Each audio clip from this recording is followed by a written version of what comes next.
Dans cette émission de Mieux contrôler, nous allons suivre le contrôle d'un ascenseur. Nous nous trouvons sur le campus de l'Université d'Anvers.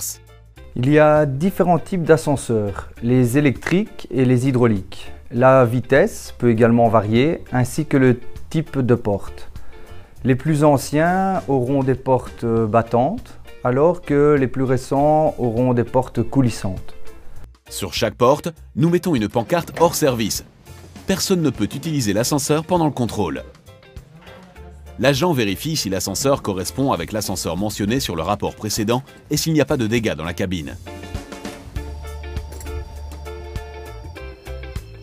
Voilà, je ne constate pas de problème avec la porte. Je constate que la main courante manque dans la cabine et je le note immédiatement. Suivant une recommandation européenne, il est depuis quelques années obligatoire de faire contrôler les ascenseurs privés au même titre que les ascenseurs situés sur le lieu de travail. Dans le local des machines, une inspection générale se fait. La lampe ascenseur à niveau s'allume et ceci est très important. Pour la sécurité, nous allons maintenant couper l'interrupteur général. La lampe doit rester allumée et là, c'est en ordre. Ici, vous pouvez déjà voir que l'ascenseur se trouve encore à l'étage. Et voilà, c'est bon.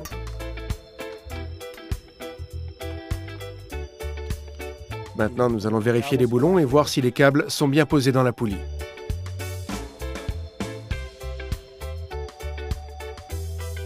Ici, on vérifie aussi la manœuvre de secours et l'état général du frein. On vérifie si les mâchoires du frein sont assez épaisses et si le tambour n'a pas de taches de graisse ou d'huile. Maintenant, on peut vérifier la commande manuelle de secours. Voilà. Maintenant, l'ascenseur peut monter ou descendre.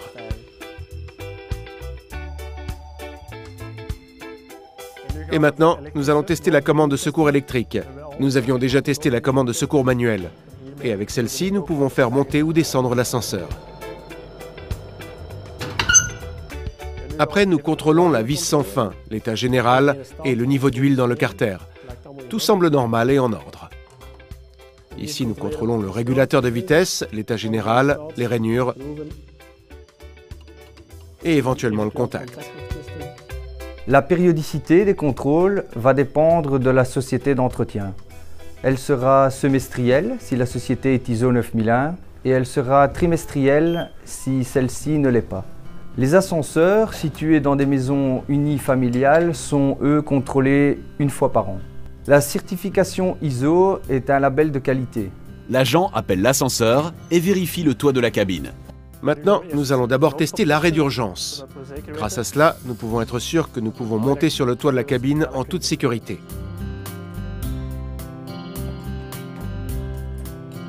Si l'ascenseur ne répond pas, l'arrêt d'urgence fonctionne. Ici, tout fonctionne. Alors nous actionnons la commande d'inspection, désactivons la commande d'arrêt d'urgence et maintenant nous pouvons monter ou descendre avec l'ascenseur.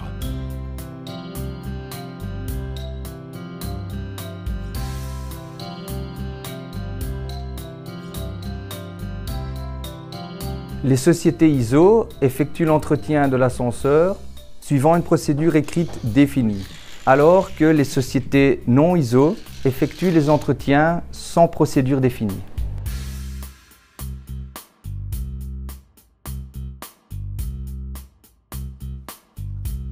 Maintenant, à partir de la cave, nous envoyons l'ascenseur au zéro et nous inspectons le dessous de la cabine. Le dessous de la cabine est inspecté. L'ascenseur est envoyé à l'étage plus haut. Comme ça, nous pouvons examiner le contrepoids qui se trouve en bas. Voilà, l'ascenseur se trouve au dernier étage, le contrepoids se trouve tout en bas. D'abord, nous actionnons la commande d'arrêt d'urgence pour notre propre sécurité. Après, nous nous rendons dans la cuvette.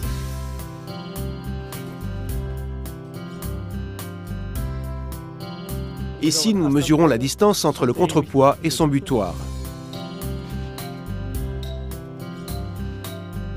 Ici se trouve le rideau de sécurité sur toute la hauteur de l'ouverture. Si nous dépassons le rideau quand l'ascenseur fonctionne, l'ascenseur s'arrête immédiatement.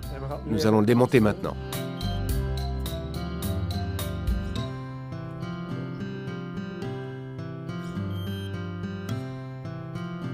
Nous allons vérifier l'éclairage de secours. Pour cela, nous devons monter dans le local des machines pour couper le fusible et puis nous allons vérifier si ça fonctionne. Quand le fusible est coupé, nous allons tester l'appel de secours et ici ça fonctionne.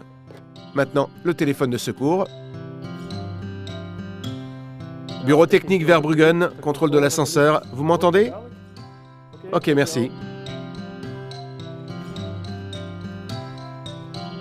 Après le contrôle, l'agent se rend au local des machines pour remettre tout en fonction et en état normal. Après, il ferme le local des machines en toute sécurité et enlève tous les panneaux d'avertissement sur les portes palières. Entre-temps, il vérifie si l'ascenseur s'arrête bien à chaque niveau.